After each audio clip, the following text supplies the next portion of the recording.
Clear formatting word ডকুমেন্টের জন্য খুবই গুরুত্বপূর্ণ বিষয়। ক্লিয়ার ফরম্যাটিং কিভাবে ব্যবহার করতে হবে আজকে আমি তা দেখাবো।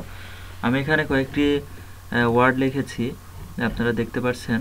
তো এখানে আমি এই প্রথম লাইনে বেশ কিছু ফরম্যাটিং ইউজ করেছি, যেমন এখানে দিয়েছি বোল্ড এবং আন্ডারলাইন, এখানে দিয়েছি শুধু ইটালিক, এখানে দিয়েছি শুধু বোল্ড, এখানে বোল্ড ইটালিক অ্যান্ড অন্য কালার, এখানে ফন্ট চেঞ্জ করেছি, এখানে অন্য ধরনের।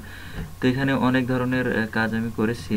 তো এখন এই জিনিসগুলো আমার দেখা যাচ্ছে প্রয়োজন নেই, তো আমার এখানে খুঁজে খুঁজে খুঁজে খুঁজে কোনটা করছি, কোনটা ছিল না, কোনটা প্রথমে ডিফল্ট বা এই ধরনের ডিফল্ট সেটিং করতে হবে, কীভাবে করবো, এখানে কি কি দেওয়া আছে, এখানে ফন্ট কত ছিল, এখানে বোল্ড করা আছে কিনা, এগুলো খোঁজার কোনো মানেই হয় না।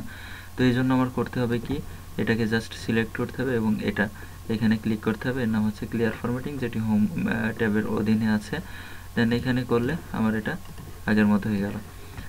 তো এরকম যদি সব সিলেক্ট করি এবং এটা করি, তাহলে সব আগের মতো ক্লিয়ার ফরম্যাটিং হয়ে গেল। এটাই মূলত ক্লিয়ার ফরম্যাটিংয়ের কাজ। তো ভিউয়ার্স, আজ এ পর্যন্তই। ধন্যবাদ সবাইকে।